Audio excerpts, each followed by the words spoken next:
É do apóstolo Pedro o convite: lancemos sobre ele as nossas ansiedades, pois ele tem cuidado de nós. Isso é a Bíblia quem diz. E se a Bíblia diz, a Bíblia não está dando apenas uma opinião a respeito de um assunto, ela está falando a verdade sobre um assunto. Lancemos sobre ele, sobre Deus, as nossas ansiedades, pois ele tem cuidado de nós. Meus irmãos, mas não é sobre isso que eu quero falar. Eu quero dar de alguma forma continuidade ao que hoje de manhã nós já falamos. Temos estudado a carta de Pedro, a sua primeira carta, e isso na escola dominical. E hoje adentramos ao capítulo 2. Tentamos expor o capítulo 2, mas não dei conta, porque é muita profundidade.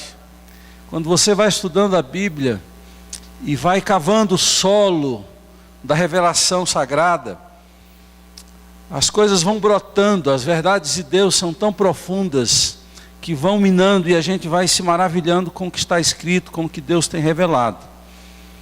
E eu então me comprometi hoje de manhã a falar sobre um versículo do capítulo 2, que é muito conhecido, mas pouco aprofundado.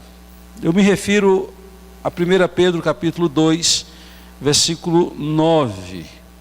Podemos ler o 9 e o 10, mas sobretudo o versículo 9 do capítulo 2, que será projetado nessa hora.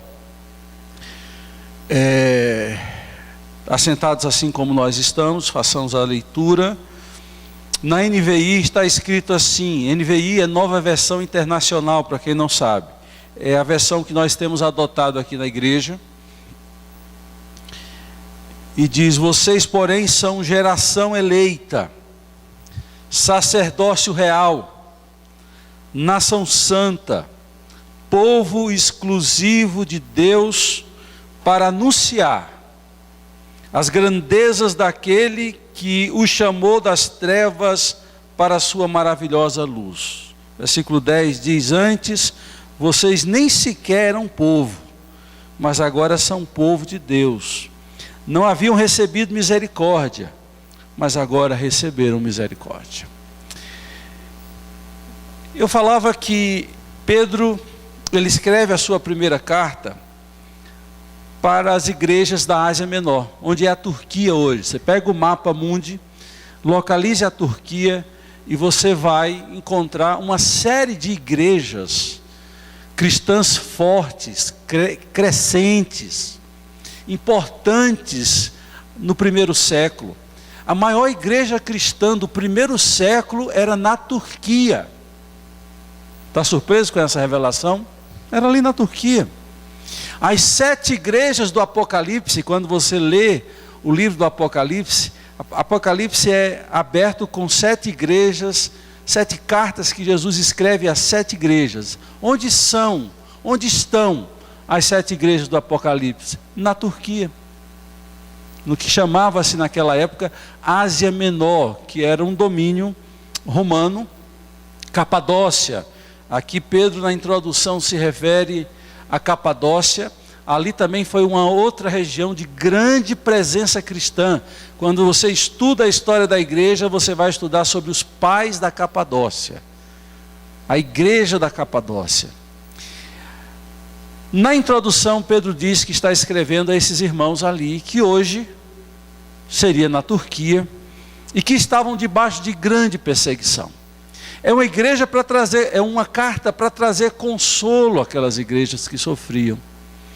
E Pedro está falando não a judeus, está falando a gentios, gente como nós, que não temos sangue judaico, o sangue de Abraão em nossas veias, como os judeus têm, como os descendentes de Isaac têm, os muçulmanos não, os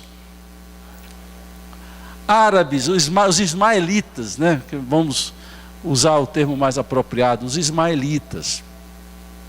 Eram gentios, não tinham nenhuma tradução judaica, a não ser aqueles que, de origem judaica, que moravam ali naquela região e que também se converteram e faziam parte da igreja. Mas a maioria das pessoas que compunham a igreja ali na Turquia da época eram pessoas gentílicas, eram pessoas que não tinham procedência judaica. E Pedro vai escrevendo essa carta, ele introduz essa carta, se apresentando como apóstolo de Jesus, falando à igreja como peregrinos, e não só como peregrinos, como estrangeiros, mostrando claramente que o papel da igreja não é de se apegar a esse mundo, mas entender que a presença da igreja nesse mundo é transitória. Nós, os que cremos, somos chamados de peregrinos, de estrangeiros, que passam por aqui, mas não são daqui, que passam aqui com uma missão, de chamar outros para irem para a pátria celestial, para irem para o céu. Essa é a nossa grande missão. E ele, no capítulo 2, ele mais uma vez insiste em chamar-nos de peregrino. Ele começa dizendo no capítulo 1 que a igreja é peregrina. No capítulo 2, mais uma vez, ele realça, enfatiza o papel da igreja se ver como peregrina. E à medida que ele vai argumentando sobre Jesus sendo a pedra viva que foi rejeitada, e que nós somos pedras espirituais, que formamos um templo para Deus em que o Espírito Santo habita, ele traz à tona a ideia do templo, e ele continua o seu argumento e fala de sacerdócio. Quem conhece um pouco de história bíblica e de Velho Testamento, sabe do papel fundamental do templo em Jerusalém e do sacerdócio em Israel. Uma coisa dependia totalmente da outra. O templo, a figura central, onde a presença de Deus estava e onde os sacrifícios eram feitos, para poder então trazer o perdão. O animal teria que morrer em lugar do adorador e do homem, e o homem não poderia fazer esse sacrifício desde a instituição do templo. Era necessário uma ordem sacerdotal, uma tribo sacerdotal. Lembram que eram 12 tribos? Uma das 12 tribos, tinha uma ordem sacerdotal, a tribo de Levi.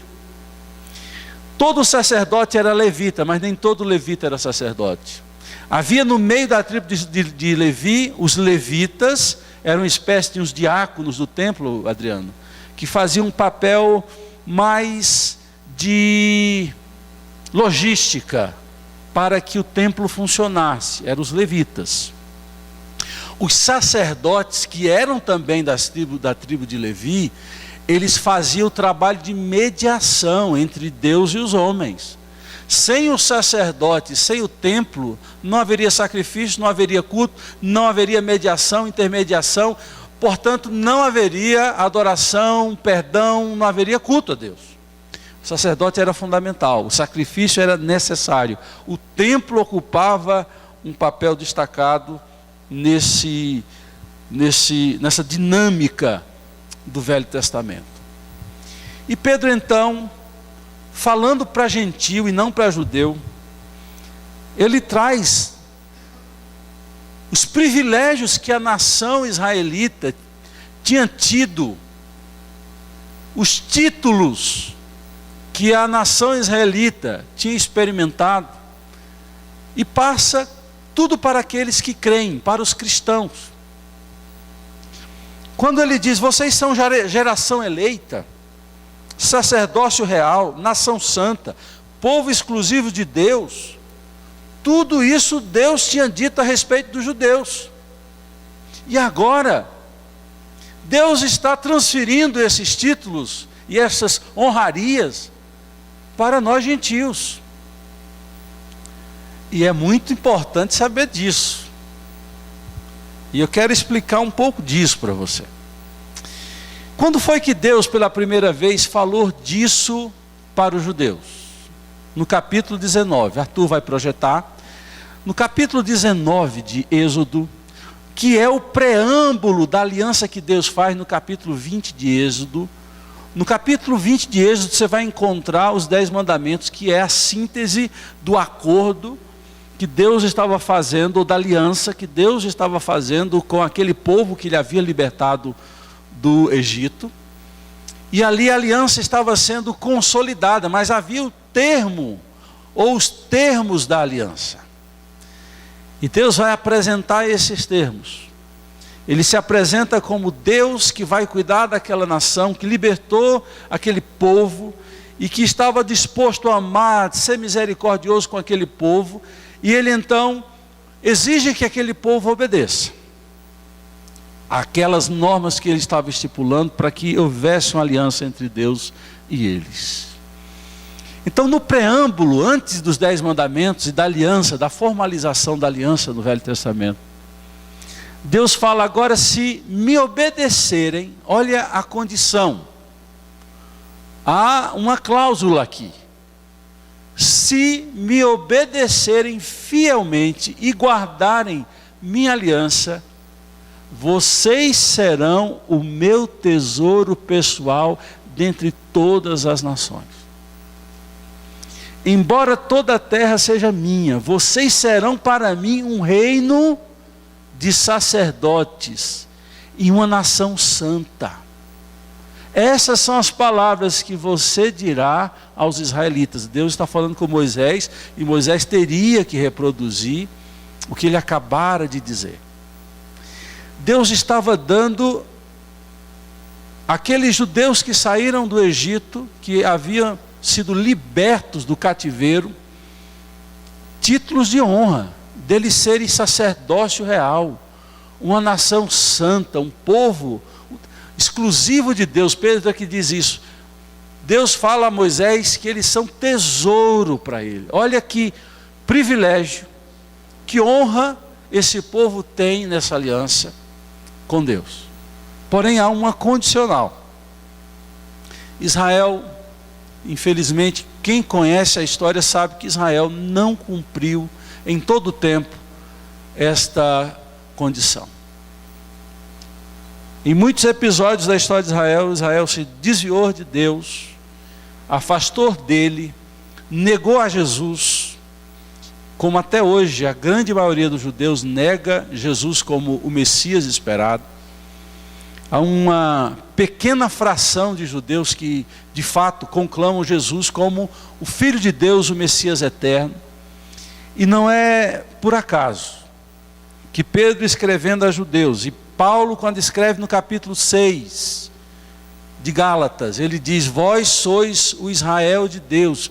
Paulo está falando para gentios ali em Gálatas.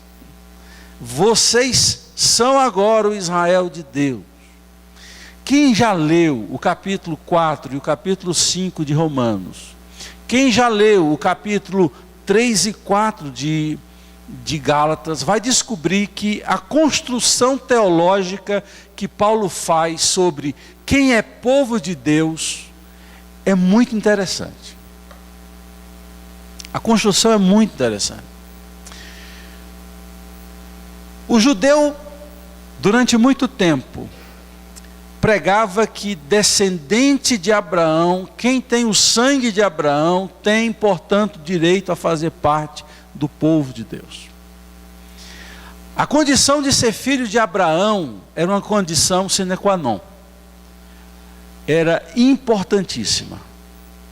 Por isso que quando você lê a Bíblia, principalmente o Velho Testamento, você se depara com a genealogia, você diz: para que essa genealogia? Os nomes já são complicados, e que eu tenho a ver com se fulano gerou Cicrano e que era neto de Beltrano? O que eu tenho a ver com isso? O judeu levava muito a sério a importância da origem, do sangue judaico, do sangue de Abraão em suas veias. Isso os qualificava a ser participantes da promessa. Abraão, então, é o pai dos judeus. Quando você lê em João capítulo 8, e alguém na conversa que Jesus está tendo com os judeus, alguém diz assim: você quer ser maior do que o nosso pai Abraão? É assim que eles chamam Abraão, de pai. Todo judeu chama Abraão de pai, assim reivindicando a origem genética de Abraão, o sangue de Abraão em suas veias. E Jesus, lá no capítulo 8, diz: vocês são filhos do diabo. Porque se vocês fossem filhos de Abraão, Jesus de vez em quando ele pega pesado. Outras vezes ele é leve como uma pluma, mas tem hora que ele, principalmente com quem é hipócrita, ele pega pesado. E ele disse assim: vocês são filhos do diabo, porque se vocês fossem filhos de Abraão, vocês se alegrariam com a minha presença. E aí que ele diz: antes que Abraão existisse, eu sou. É nesse contexto de João 8. É nesse contexto de reivindicação dos judeus de terem o sangue de Abraão, e Jesus dizer que Abraão não era pai dos judeus, porque eles não recebiam Jesus como filho de Deus. Paulo vai construir o quê? Vai trazer a lume, vai deixar claro que filho de Abraão é quem se comporta como Abraão se comportou. Todo o argumento do apóstolo Paulo em Gálatas e em Romanos, depois você vai estudar isso profundamente, você vai descobrir que Paulo diz que quem é filho de Abraão é quem creu como Abraão creu. Porque Abraão, quando entrou em aliança com Deus, ele entrou em aliança com Deus pela fé. O capítulo 4, Paulo chega a dizer de Romanos que Abraão, esperando contra a esperança, creu e veio a ser pai de numerosa nação. É o homem apresentado como pai da fé, isso em Gálatas. Abraão é apresentado como pai da fé. E todos os que creem em Jesus, creem como Abraão creu. E quando eu creio em Jesus como Abraão creu, eu me torno filho de Abraão. Então você vai encontrar no Novo Testamento Jesus se referindo a uma mulher que havia sido liberta de demônios, e ele diz assim: esta também é filha de Abraão. O que nos identifica com Abraão não é o sangue, não é a genética. O que nos identifica com Abraão é a fé. Como ele creu, os filhos de Abraão creram, ou creem. Portanto, quer seja judeu, quer seja sergipano, quer seja lagoano, quer seja americano, creu em Jesus como Salvador e Senhor, entrou numa relação de novo nascimento, este se torna filho de Abraão, portanto, participante da aliança que Deus fez com Abraão. Quando Pedro escreve esta carta e diz àqueles gentios que eles são geração eleita, sacerdócio real, nação santa, povo exclusivo de Deus, ele está dizendo: os mesmos privilégios que Israel abriu mão, vocês agora têm. No Velho Testamento, vimos ali no capítulo 19 de Êxodo que havia condições para ser aquilo que está destacado lá e aqui, em 1 Pedro. Mas aqui não há nenhuma condição. Vocês perceberam isso? Não há nenhuma condição para ser geração santa, povo escolhido, para ser sacerdócio real. Porque é pela graça que nós recebemos isso quando cremos em Jesus. Então o privilégio é muito grande. Hoje o judeu tem que crer como nós cremos para fazer parte da aliança. Deus tem um compromisso com Israel pelas promessas materiais que ele um dia fez a Israel. É uma coisa. Agora, reivindicar a linhagem de sangue não vai fazer diferença para Israel, porque Israel tem que reivindicar ter o mesmo comportamento que Abraão, seu pai, teve. Se o judeu não crê, não adianta reivindicar o sangue. O capítulo 1 até o capítulo 3, Paulo vai trabalhar em Romanos dizendo que todos pecaram e carecem da graça e da glória de Deus, tanto judeu como gentio. Os judeus e os gentios estão em pé de igualdade, o judeu em situação pior, porque enquanto que o gentio não tem conhecimento histórico dos profetas, dos ensinamentos da Escritura, os judeus tinham, e mesmo tendo, renegaram. A situação é pior para o judeu. Mas agora todos pecaram. Mas há uma saída, Jesus Cristo como Salvador de todos. E quem crê em Jesus, entrega a sua vida a Ele, faz parte automaticamente dessa aliança maravilhosa que Deus faz com aquele que crê. E eu quero, nessa hora, pensar um pouco e fazer uma comparação entre Êxodo 19 e o segundo capítulo de 1 Pedro. Há uma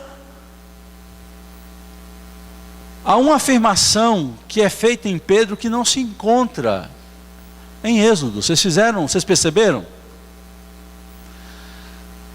Pedro acrescenta algo mais.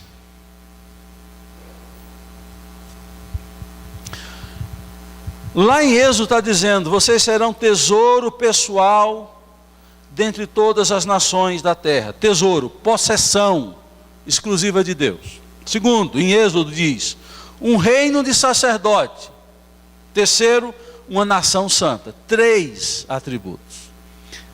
3 relacionamentos. Em Pedro diz: vocês serão geração eleita. Isso não está em Êxodo. É algo a mais, é um plus, é algo que Deus dá a essa nova geração que crê em Jesus, que o judeu não teve. Geração eleita. E eu quero falar de todos estes atributos, de tudo que nós somos, a partir do momento que entregamos a nossa vida a Jesus pela fé. Nós somos geração eleita, um povo escolhido por Ele, para ser filhos de Abraão, ter os genes de Abraão, mas os genes da fé. A palavra no original, no grego, você sabe que o Novo Testamento foi escrito em grego, porque a língua comercial era o grego. Vocês lembram que o Império Romano dominou toda a borda do mar Mediterrâneo, exatamente toda a borda. Tudo que estava em volta do mar Mediterrâneo foi domínio romano. E o romano, por mais que falasse latim, eles haviam adotado a cultura helênica, ou melhor, a cultura grega. Então, o romano falava grego, era a língua comercial, era o grego. Por isso que você vai encontrar o Novo Testamento todo em grego, porque era uma forma de já evangelizar, escrevendo na língua que todos, indistintamente, pudessem entender. E geração eleita é genos. Genos de genética, genocídio, gens. Geração tem a ver com gens, tem a ver com proceder de Abraão, mas não uma procedência genética humana, científica, mas uma procedência de Abraão pela fé. Nós somos eleitos, escolhidos em Abraão. Quando você lê o capítulo 12 de Gênesis, Deus falando com Abraão e fazendo aliança com Abraão, e Deus promete um filho a Abraão.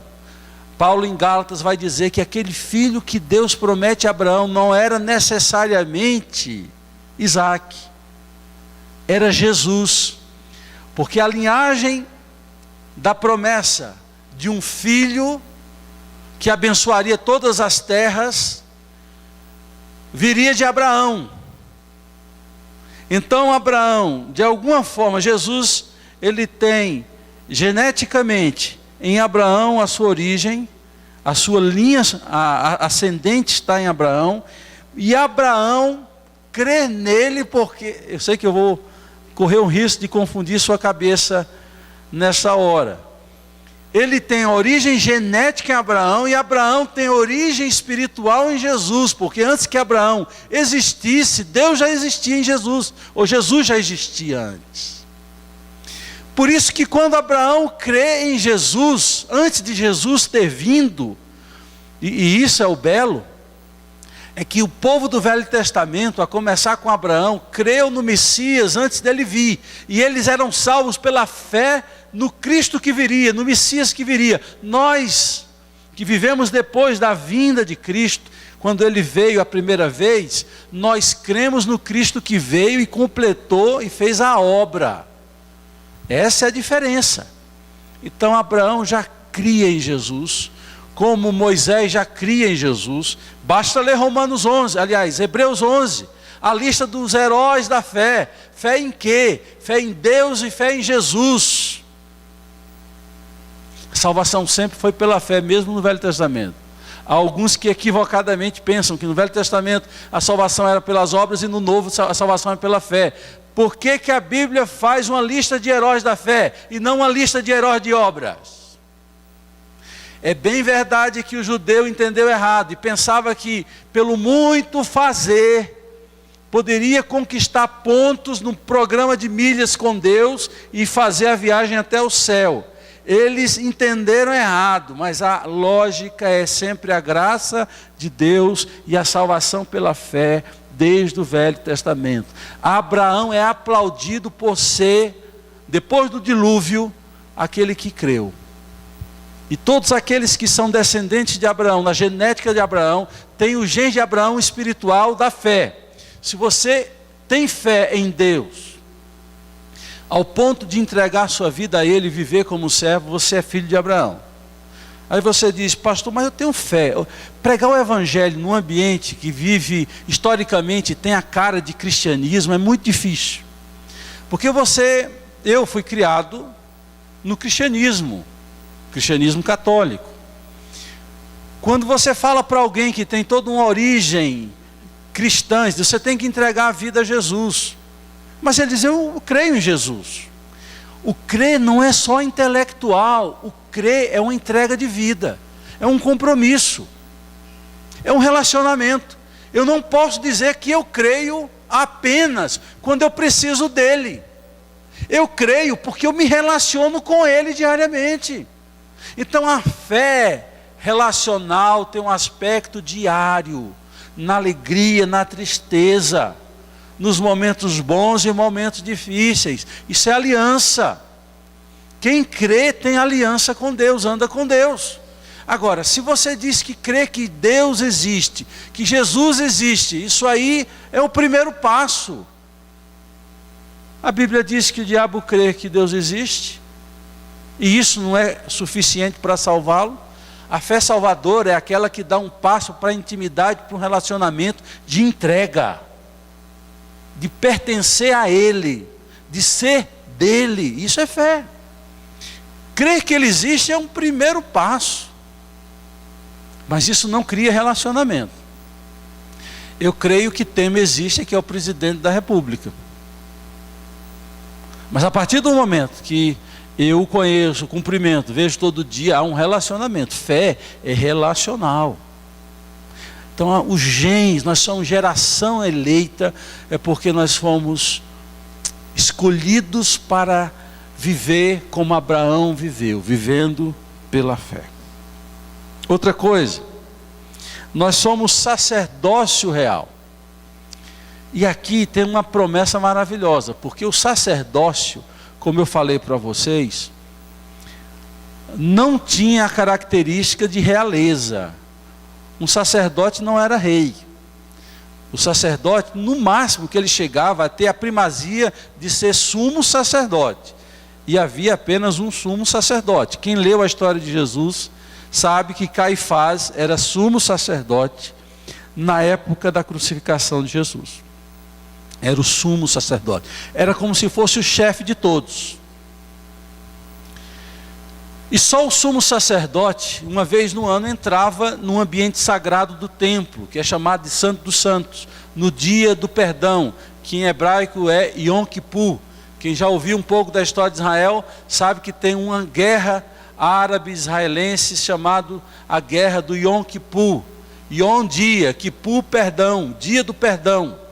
Quando Israel foi atacado nesse feriado religioso, todos estavam nas sinagogas, o exército desarticulado, e os árabes, 5 nações atacam Israel, Israel se recompõe e consegue vencer as 5 nações árabes que atacam de surpresa no dia do Yom Kippur, a guerra do Yom Kippur também chamada. E é dito que o sacerdote não é rei, ele é apenas sacerdote. Chegava a sumo sacerdote. Você tem uma tribo, a tribo de Levi, espalhada em todo Israel. Eles não têm um pedaço de terra como uma região.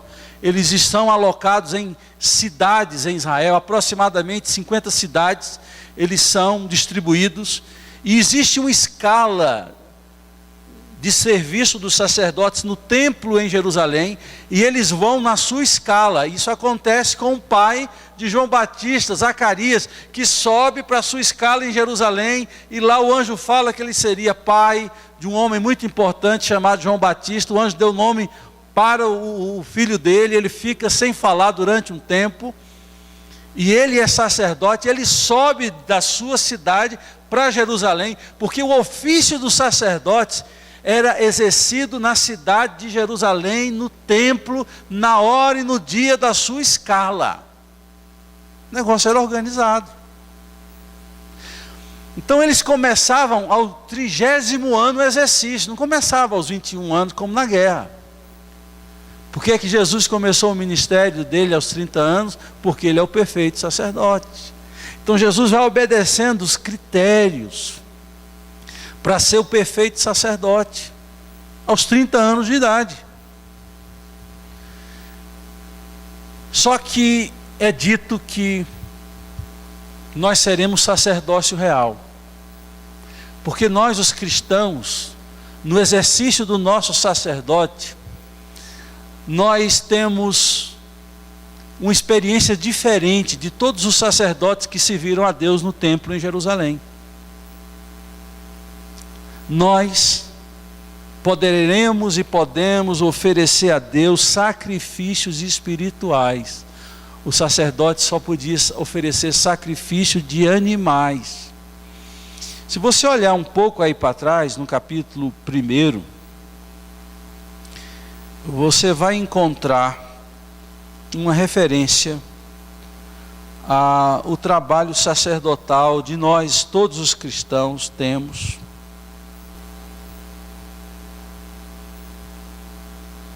Eu vou achar, agora é uma questão de honra. Achei. 2:5. Vocês também estão sendo utilizados como pedras vivas na edificação de uma casa espiritual para serem sacerdócio santo, oferecendo sacrifícios espirituais aceitáveis a Deus por meio de Jesus Cristo. Sacrifícios espirituais. A Reforma Protestante, quando ela iniciou, e esse ano nós vamos fazer 500 anos de Reforma Protestante. Você sabia disso? 500 anos de Reforma Protestante. Das grandes afirmações da Reforma Protestante foi sobre o sacerdócio universal do crente. Enquanto que o Velho Testamento dizia: algumas pessoas podem ser sacerdotes, a Igreja Católica tem dito que só alguns são sacerdotes e que precisam ouvir a confissão para conceder perdão. Só o sacerdote pode fazer a missa, botando mediadores na relação com Deus. A Reforma Protestante surge e diz: só existe o mediador entre Deus e os homens, Jesus Cristo, homem, citando 1 Timóteo. E diz então que todos nós somos sacerdotes. Sacerdotes que podem se apresentar a Deus e oferecer sacrifícios de si mesmo. A única coisa que nós como sacerdotes podemos fazer não é de mediar quem não creu para crer, mas é de apresentar Jesus a alguém e de conduzi-los a Deus, mas nunca de fazer um trabalho de mediação, mas de conduzir alguém a Deus. De alguma forma o trabalho sacerdotal era esse, de trazer alguém para ter acesso a Deus. Por que a Bíblia diz que nós temos um sacerdócio real? Quando você lê a Bíblia em Gênesis 14, versículo 18, 20, fala de uma figura enigmática, chamada Melquisedeque, que era rei de Salém e era sacerdócio do Deus Altíssimo.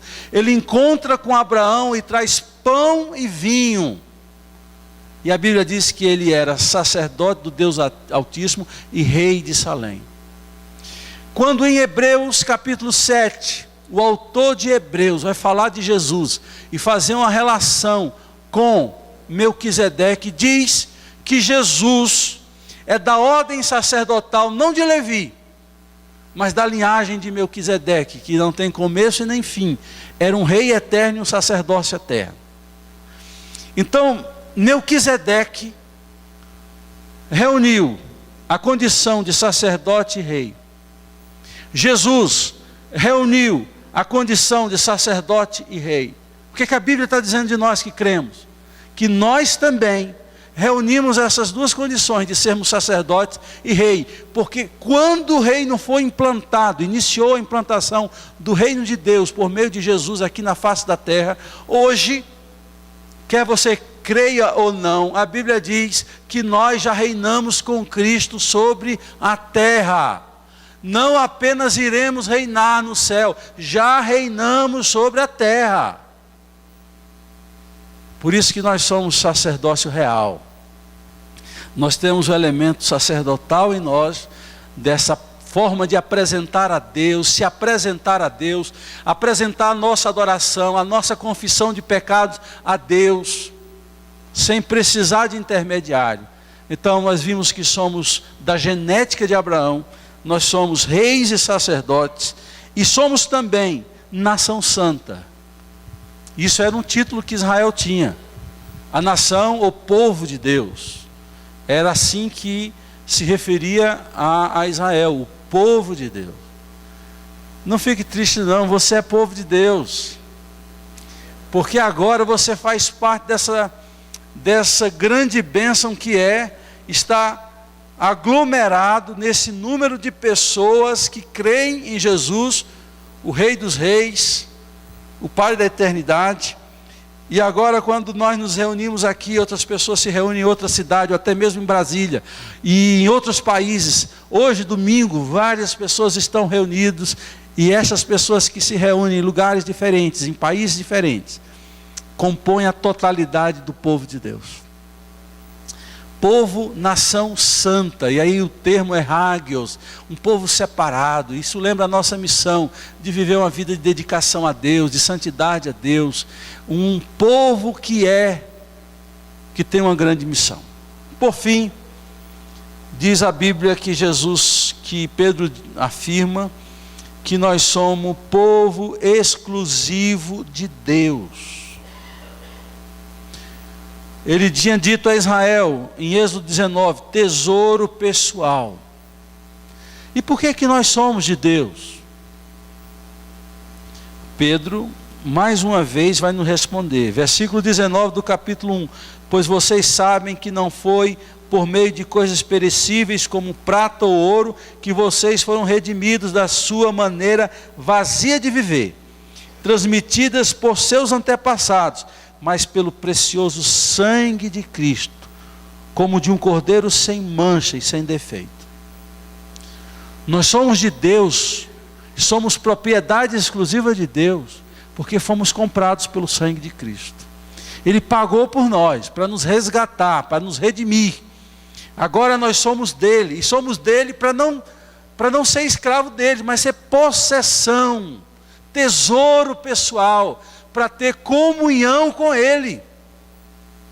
O belo é isso, porque tudo aponta para privilégio e para uma relação profunda de intimidade. Alguns gostam de ouvir até aqui, mas o que Pedro completa é mais importante do que você já ouviu até aqui. Pedro vai dizer: você é tudo isso para quê? Para uma finalidade, para um propósito. Na verdade são dois propósitos. Qual é o primeiro propósito? Para anunciar as grandezas. Na RA diz: as virtudes daquele que vos chamou das trevas para a sua maravilhosa luz.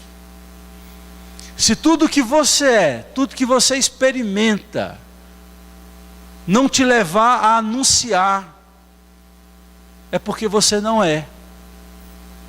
Geração eleita, povo santo, propriedade exclusiva de Deus. Porque ser o que foi dito que você é, tem um propósito: anunciar. E você só pode anunciar o que você conhece, o que você experimenta.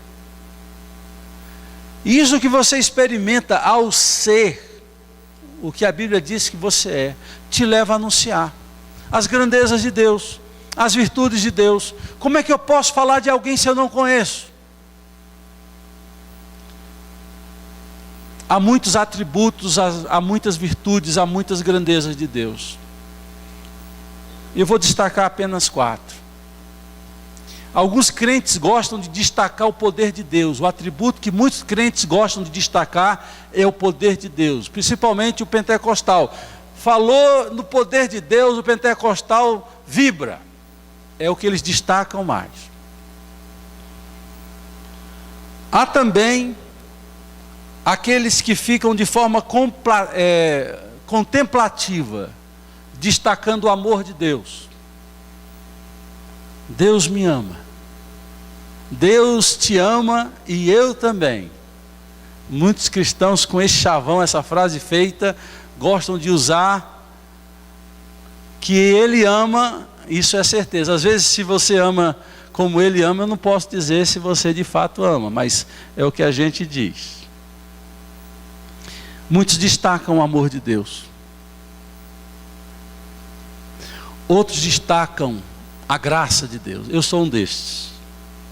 Eu sei que nós temos que tentar destacar todo o pacote de que Deus é, mas de alguma forma nós vamos sempre destacar alguma coisa. Eu destaco a graça de Deus, porque a graça de Deus e a misericórdia de Deus são ações de Deus dispensadas a meu favor, a seu favor, sem que houvesse em nós merecimento. Isso sempre me impactou profundamente, de ter recebido de Deus o perdão dos meus pecados, porque Ele poderia ter me perdoado e dizer, vai embora, mas Ele me perdoa e traz para junto de si e me acolhe, e me dá acesso a Ele. Isso é a graça de Deus. Ele não considera, Ele não dá devida importância ao meu passado, como nós damos. A fulano de tal, ao passado dele, condena ele. Parece que a gente nunca desassocia as pessoas do passado delas. Jesus consegue desassociar as pessoas do passado delas. Por isso que eu estou aqui. E você, pecador, você está aqui porque ele não está preso ao seu passado. Não está preso ao seu passado. Então a graça de Deus. Quando eu fui para o seminário,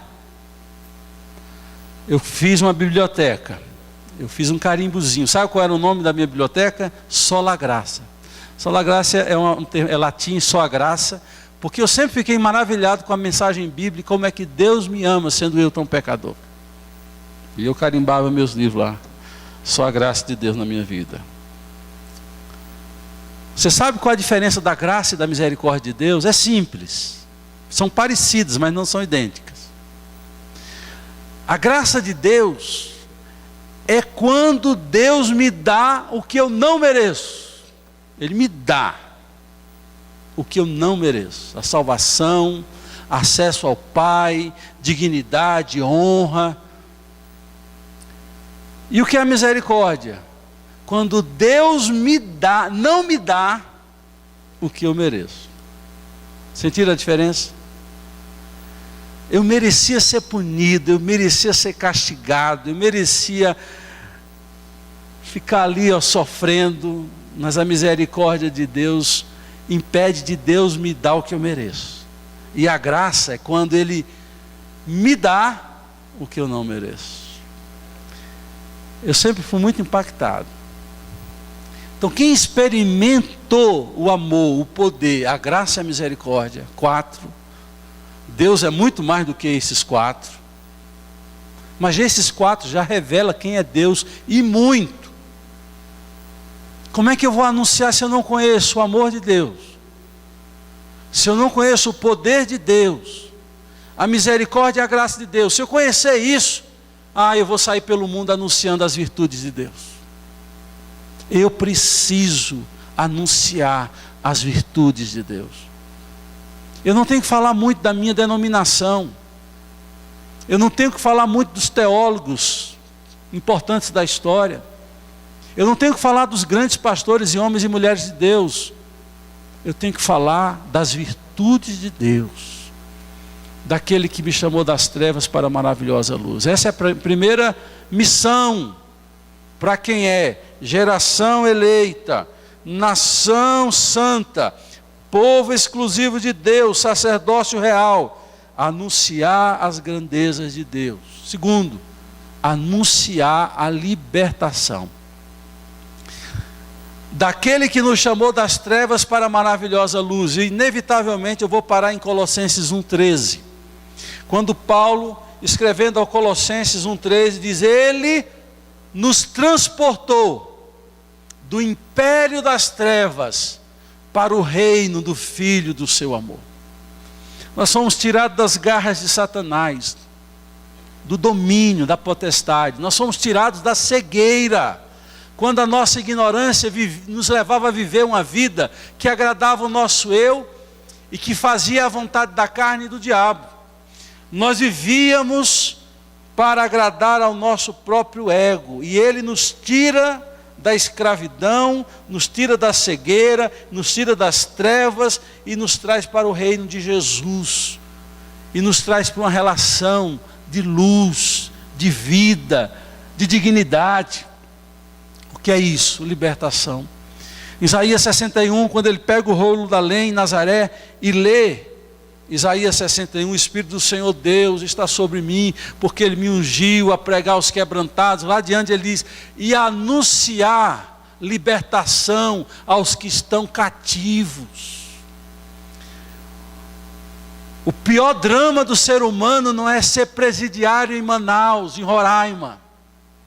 O maior drama do ser humano é ser presidiário de si próprio e estar preso nas mãos do diabo, ou presos às emoções e a cadeias infernais.